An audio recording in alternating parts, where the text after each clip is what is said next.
കാട്ടി ചവിട്ടിയിട്ടാണ്, എന്റെ കണ്ണിന് ചവിട്ടേറ്റിട്ടാണ് എന്റെ കാഴ്ചശക്തി നഷ്ടപ്പെടുന്നത്. ബാക്കിയായ എന്റെ ഒരു മകനെ ചെന്നായി പിടിക്കുകയും ചെയ്തു. നിങ്ങൾ ആലോചിച്ചൊക്കെ, ഒരാള് ജീവിതത്തിൽ അനുഭവിച്ച പ്രയാസ ഈ ഉദ്യോഗസ്ഥന്മാർ ഇദ്ദേഹത്തെ രാജാവിന്റെ മുന്നിൽ കൊണ്ടുവന്നു.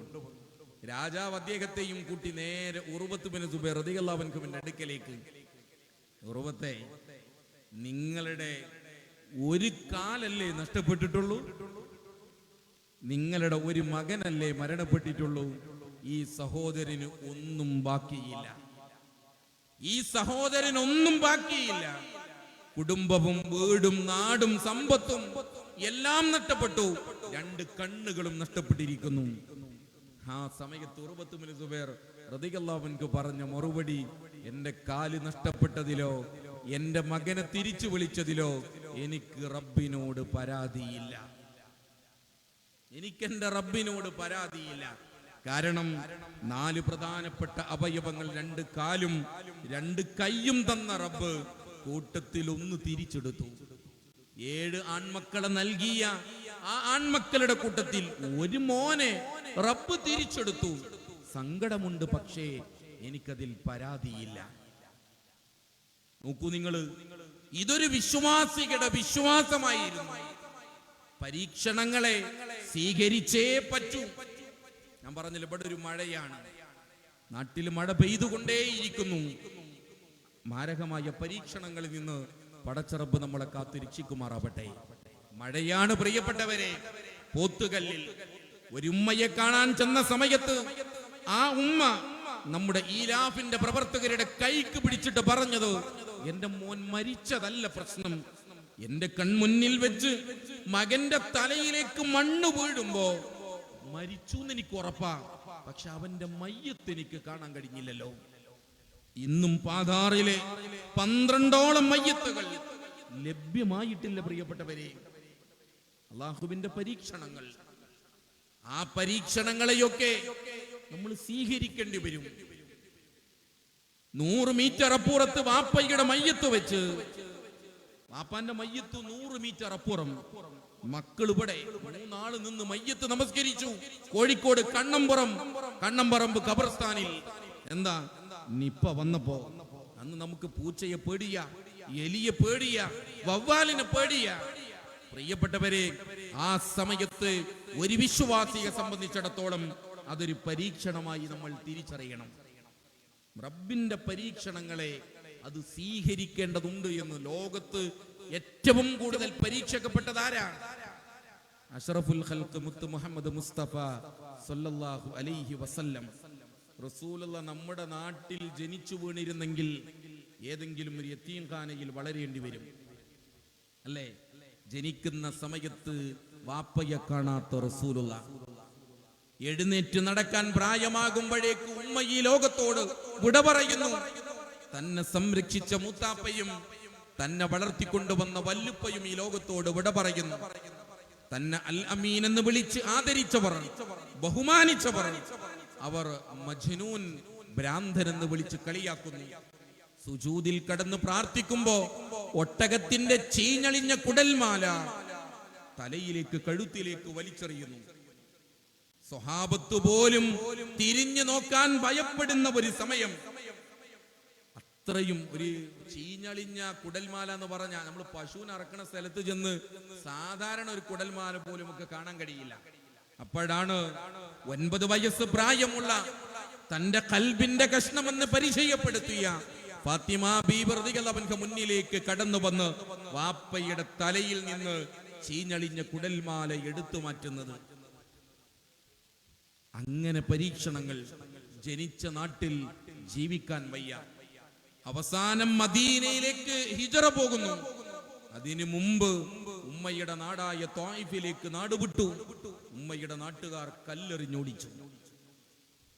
മദീനയിൽ അൻസാറുകളുടെ വീടുകളിൽ അഭയാർത്ഥികളെ പോലെ കഴിയേണ്ട സാഹചര്യം അല്ലേ? ഏതാനും അടി വിസ്തീർണമുള്ള വീട്, കൈകൾ ഉയർത്തിയാൽ മേൽക്കൂരയിൽ തട്ടും. മേൽക്കൂര ഈത്തപ്പന ഓല കൊണ്ടും കമ്പിളിയുടെ പുതപ്പ് കൊണ്ടും, മഴ പെയ്താ താഴെ കുറ്റും. ഈത്തപ്പനയുടെ ഓല കൊണ്ട് നിർമ്മിച്ചിട്ടുള്ള കട്ടിലും ഈത്തപ്പഴത്തിന്റെ കുരു നിറച്ചിട്ടുള്ള തലയിണയും 2 മൺപരടിയും ഒരു തുകൽ സഞ്ചിയുമുള്ള വീട്ടിൽ റസൂലുള്ളാഹി സ്വല്ലല്ലാഹു അലൈഹി വസല്ലം ജീവിച്ചു. മരത്തിന്റെ മുകളിൽ കയറി ഇലകൾ ഭക്ഷിച്ച് ആട് കാട്ടിക്കുന്നത് പോലെ കാട്ടിക്കേണ്ട സന്ദർഭങ്ങൾ ഇസ്ലാമിക ചരിത്രത്തിൽ ഉണ്ട്. ഇതൊക്കെ ഉണ്ടായിട്ടും ആ പരീക്ഷണത്തെ ഏറ്റെടുക്കാൻ കഴിഞ്ഞത് എന്തുകൊണ്ടാ? അള്ളാഹു കൈവിടൂല എന്ന വിശ്വാസം. ഞാൻ അവസാനിപ്പിക്കുകയാണ്. ഗുഹക്കുള്ളിൽ അകപ്പെടുന്ന സമയത്ത് അബൂബക്കർ സിദ്ദീഖ് റളിയല്ലാഹു അൻഹു കൂടെയുണ്ട്. 2 കല്ലുകളുടെ വടവകളിലൂടെ മുശ്രിക്കീങ്ങൾ ഒന്ന് താഴേക്ക് നോക്കിയാൽ താഴെ റസൂലുള്ളാഹിയും അബൂബക്കർ റളിയല്ലാഹു അൻഹു. ചിലരൊക്കെ പറയുന്നു ആ ഗ്യാപ്പിൽ ചെലന്തി വല കെട്ടിയത് കൊണ്ടാണ് അവര് രക്ഷപ്പെട്ടത് എന്ന്. ചെലന്തി വല കെട്ടിയത് കൊണ്ടൊന്നല്ല, റസൂലുള്ളാഹിയുടെയും അബൂബക്കർ സിദ്ദീഖ് റളിയല്ലാഹു അൻഹുവിന്റെയും തവക്കുലാണ് ആ ഗുഹക്കുള്ളിൽ അല്ലാഹുണ്ട്. അബൂബക്കർ റളിയല്ലാഹു അൻഹു റസൂലുള്ളാഹി പറഞ്ഞു, ലാ തഹ്സൻ ഇന്നല്ലാഹ മഅനാ, അബൂബക്കറെ സങ്കടപ്പെടണ്ട, അല്ലാഹ് നമ്മുടെ കൂടെയുണ്ട്. ഇതാണ് ഒരു വിശ്വാസിയുടെ പ്രതീക്ഷ എന്ന് നമ്മൾ തിരിച്ചറിയേണ്ടിയിരിക്കുന്നു. അവസാനിപ്പിക്കുമ്പോൾ പ്രിയപ്പെട്ടവരെ, നമ്മുടെ നാട് മാറിക്കൊണ്ടിരിക്കുന്ന നാട്ടിൽ തിരൂര് മണ്ഡലത്തിന്റെ, നമ്മുടെ സംസ്ഥാനത്ത് KNM-ന്റെ മണ്ഡലങ്ങളിലൊക്കെ സമ്മേളനം നടക്കുന്നു. ഇത്തരം സമ്മേളനങ്ങളിൽ പലപ്പോഴും നമ്മുടെ ചെറുപ്പക്കാരുടെ സാന്നിധ്യം ഇല്ലാതെ പോകുന്നത് വളരെ ഗൗരവത്തോടു കൂടി നമ്മൾ ആലോചിക്കേണ്ടതുണ്ട്. ഈ ഒരു സദസ്സിൽ ഇങ്ങനെ ഒരുമിച്ച് കൂടിയ ആളുകൾ എന്നുള്ള നിലക്ക് ഞാൻ അത് സൂചിപ്പിക്കാതെ അവസാനിപ്പിക്കാൻ ഉദ്ദേശിക്കുന്നില്ല.